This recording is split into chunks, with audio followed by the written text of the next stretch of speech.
Assalamualaikum warahmatullahi wabarakatuh. Bismillah, alhamdulillah, wassalatu wassalamu ala sayyidina wa maulana Muhammad Rasulillah wa ala alihi wa sahabatihi wa man tabi'a sunnatahu wa jama'atah min yaumina hadha ila yaumin nahdah. Sayyidi Syekh Maulaya Ki Haji Anwar Mansur Athalallahu baqa'ah, Mbah Yai Idris, Mas Imam, Mbak Ainah, pemangku risalah, sadati wa sayyidati anisati ashabi wa zumalai abna'i wa banati ayyuhal ikhwah. Agama Islam itu besar, Indonesia besar, NU juga besar. Jadi ada 3 kebesaran. Sebagai orang Islam, di pundak kita ada tanggung jawab mas'uliyah Islamiyah. Sebagai warga bangsa kita tanggung jawab mas'uliyah watoniyah. Sebagai orang NU kita bertanggung jawab mas'uliyah jam'iyah. Mengapa Islam besar?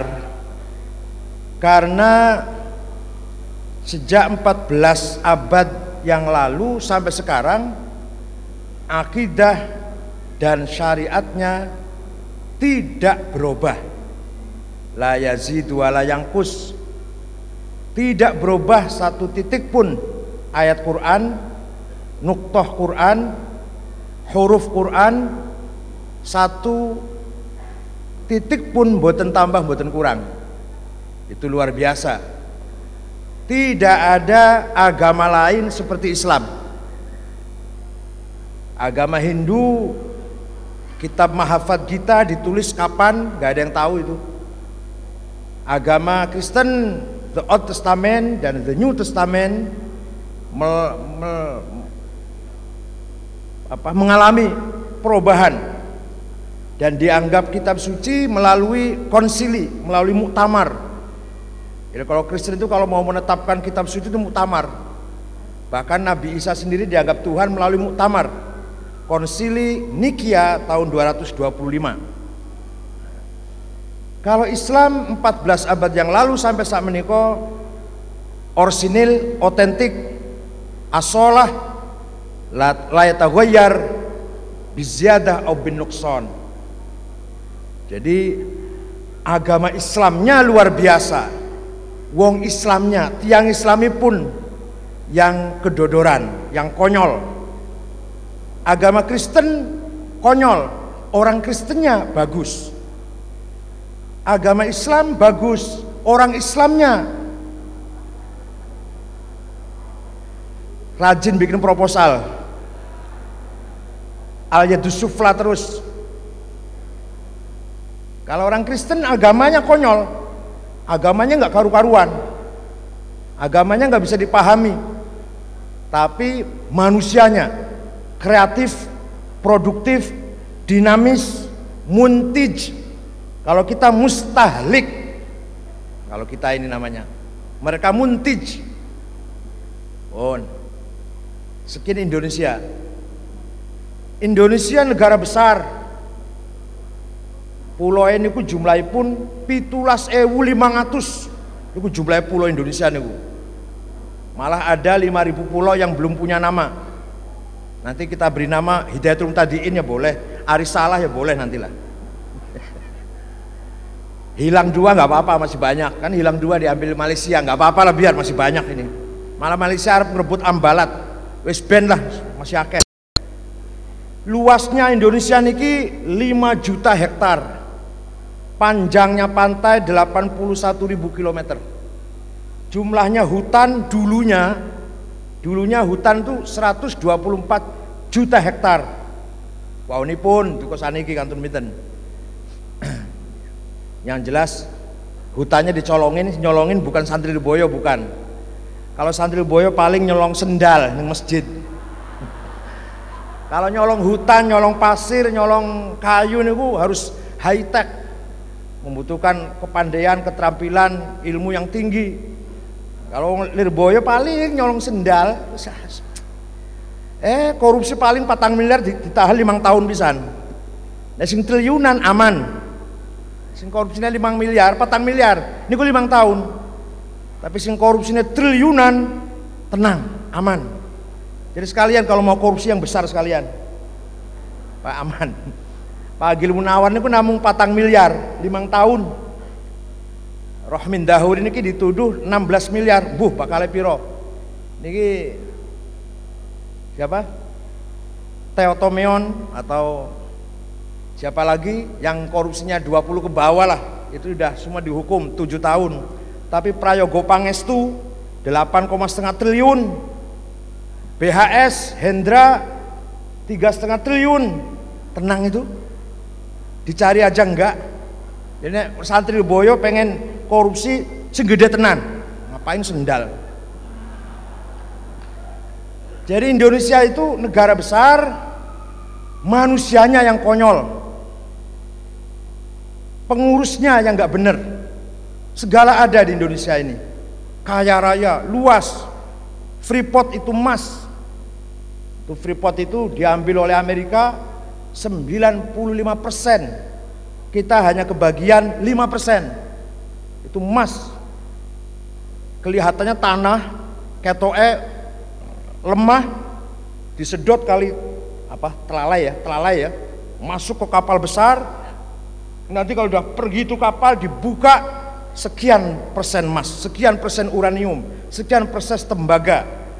Dulu namanya bukan emas, namanya Tembagapura. Yang membuka rahasia bahwa itu ada emasnya insinyur dari Filipina namanya Bosang, dijatuhkan dari pesawat, dipateni, ditibake saka helikopter karena buka rahasia bahwa itu di dalamnya ada emasnya. Ngeten santri boyo mboten ngertos ngeten iki, ngajine nggal dina Mujibatul Husli terus arbaatun irtiqaul khitanin wa illam yunzila. Jadi itu ya penting, itu ya harus, tapi ini juga harus tahu ini. Jadi Indonesia tuh luar biasa. Newmont itu isinya permata, berlian. Amerika, Caltech, gas, Exxon. Nek saniki rada mending, Exxon di Cepu di Blora itu 45 kita, 55 Amerika. Kalau yang dulu Exxon yang di Natuna 95% Amerika, 5% kita. Itu dulu itu. Pantesan sampai melarat-melarat, salah sopo. Itulah Indonesia. NU juga organisasi yang besar, katanya 40 juta anggotanya. Didirikan oleh Hadratus Syekh Kiai Haji Hasyim Asy'ari, Mbah Wahab, Babi Samsuri lan kiai-kiai, Kiai Abdurrahman Pandeglang Menes, Kiai Abdul Hamid, bapaknya Pak Cecep Bogor, Ajengan Falak, Kiai Marzuki Jakarta, Kiai Abdul Halim Baribis Majalengka, bapaknya Pak Asep Saifuddin itu, Kiai Kamil Soleh, bapaknya Pak Taufik Kamil, mantan Dirjen Haji yang saiki lagi tahfidz Quran di Cipinang, Kiai Romli Sulawesi Selatan, Haji Kala, bapaknya Yusuf Kala, Kiai Ridwan Semarang, Kiai Abbas Buntet, Kiai Maksum Lasem, Kiai Usman Cepu, Kiai Faisal, Kiai Hasun Lombok Tengah, dan lansana-sanasipun. Itulah pendiri-pendiri NU. Luar biasa itu, aulia, ulama, solihin. Luar biasa sebenarnya. Prinsipnya juga hebat, menjunjung tinggi warisan lama, tapi juga mengambil, mengadapsi hal-hal yang baru yang lebih baik. Taklid, tapi taklid yang kreatif, taklid yang produktif, taklid yang dinamis, taklid yang progresif. Caranya wal al-muhafadzah wal akhdhu itu luar biasa. Tapi warga NU-nya yang kropos, manusia NU-nya yang kerdil. Warga, menawa pengurusnya barang menawa. Pengurus NU-nya dan warganya yang tidak mampu mengemban amanat kebesaran NU itu. Oleh karena itu nasibnya seperti kita ini. Jadi apa? Bukan Islamnya yang kurang baik, bukan Indonesianya yang kurang mulia, bukan NU-nya yang kurang ideal, manusianya yang kurang baik. Nah, supaya kita jadi manusia yang bertanggung jawab kados pundi? Manusia menika, ini santrinya mana sih santrinya? Ini wali murid semua. Santrinya mana? Saya mau bicara dengan santri. Manusia itu santriwati bitok, santriwati. Manusia itu bahasa Arabnya dalam Al-Quran 3 macam. Wonten 3 manusia itu datang Al-Quran dipun sebat. Setunggal basyarun, basyar, manane manusia. Manusia dilihat dari sisi fisik, materi, jasad, jasmani, yang punya dimensi, yang parsial, yang temporal, mu'akkad. Itu bahasa Arabnya basyarun. Nalikane ibu-ibu nyawang Nabi Yusuf lewat, saking Nabi Yusuf very handsome, sangat ganteng, sak beneran motong buah-buahan, motong tangan sambil mengatakan falamma ra'ainahu akbarnahu wa qata'na aydiyahunna wa qulna hasya lillahi ma hadza asyara. Ini bukan basyar, ini malaikat menawa iki basyar. Ibu itu hanya melihat Yusuf sebagai basyar yang sangat tampan sampai tidak terasa motong tangan. Ini dalilnya orang tasawuf fana. Nanti dalil nang Quran ono ora fana ono. Lah iku ibu-ibu ndelok Nabi Yusuf, ndelok jamalnya Nabi Yusuf sampai lali fana. Itu dalilnya orang sufi, dalilnya fana itu. Maksudnya ada fana, ada. Nah itu ibu-ibu lihat Nabi Yusuf ganteng sampai lupa segalanya, lupa dirinya sendiri, lupa dengan sekelilingnya, tangan dipotong-potong nggak terasa. Itu namanya fana, bahkan fanail fana menawa. Basyar. Ketika orang Mekah mendengar Al-Quran mengatakan in hadza illa qaulul basyar. Ketika umat Nabi Hud mendengarkan Nabi Hud, mereka heran, abasyarun yahdunana? Apakah kita akan mendapat hidayah dari seorang basyar? Rasulullah sendiri diperintah oleh Allah agar mengatakan qul innama ana basyar mithlukum. Jadi basyar itu artinya manusia dari sisi lahir. Alhamdulillah kita ini dijadikan basyar. Kita semua yang ada ini basyar, dudu kadal, dudu cecek, dudu ular.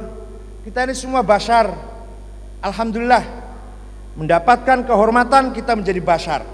Mari kita jadi basyar yang sempurna. Monggo kita dados basyar yang ideal. Bagaimana supaya menyempurnakan basyariah kita? Ada 2, ghorizatul ghadab dan ghorizatul syahwat. Oleh karena itu kalau kita mau menang, kalau kita mau percaya diri, kalau kita mau thiqah bin nafas, kalau kita mau menguasai dunia ini, ghadabnya harus besar, syahwatnya harus kuat. Gak bisa tanpa itu. Walakum fil ardi mustaqarru wa mata'un ilahin. Bumi ini untuk kamu, Indonesia untuk kamu, kekayaan Indonesia untuk kamu, kanggo panjenengan, bukan untuk orang lain, bukan Amerika, untuk kamu, bukan Jepang, bukan untuk Lapindo, untuk kamu. Supaya apa? Supaya kamu hidup di dunia ini mustaqarrun, stabil, tenang, berkuasa. Dengan apa itu mengejar istiqrar? Bil ghadab. Gak bisa kalau dengan tidak ghadab, gak bisa. Napa Kanjeng Nabi mboten nate ghadab? Sering. Ketika beliau mengatakan wallahi law wada'u syamsa fi yamini wal qamara fi yasari ala an atruka hadzal amr ma taraktu hatta ahlika duna. Itu bahasanya orang ghadab itu. Bukan bahasanya orang melempem. Itu redaksinya orang lagi ghadab, bukan redaksinya orang lagi normal, enggak, lagi ghadab itu, ghadab lillah. Oleh karena itu kalau NU mau kuat, pesantren mau kuat, ghadabnya harus besar.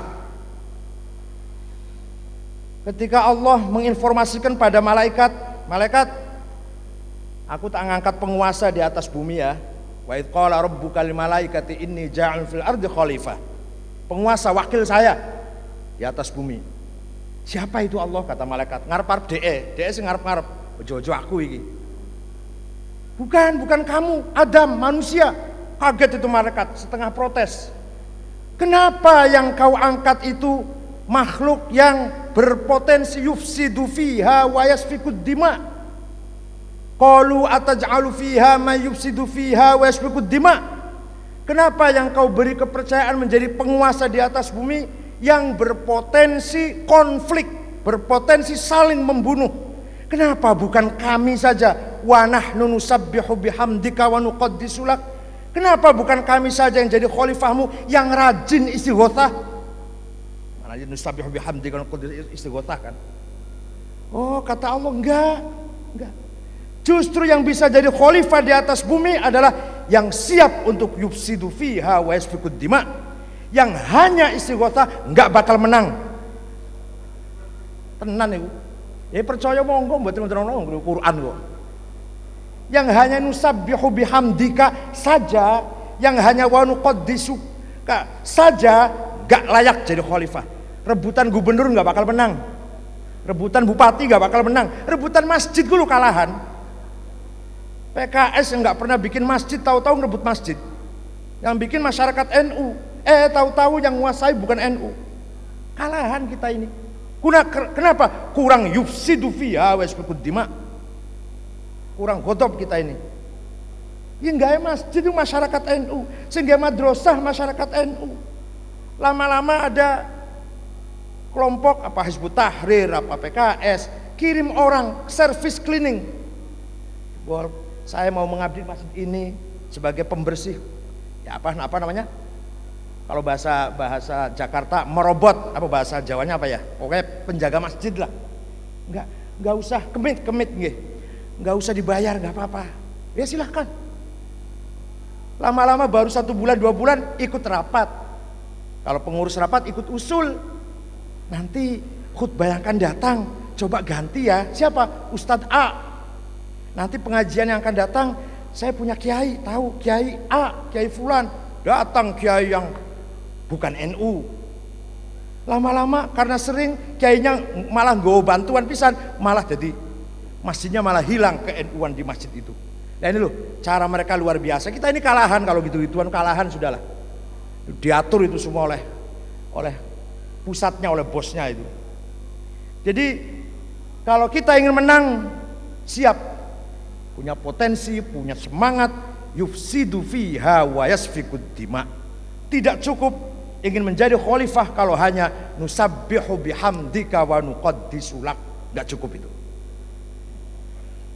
Ya kalau mau, kalau enggak ya sudah. Bisa jadi imam mushola wae wis lah kalau usah. Aja pengen jadi bupati wis, jadi imam mushola, imam jamiah, manakiban.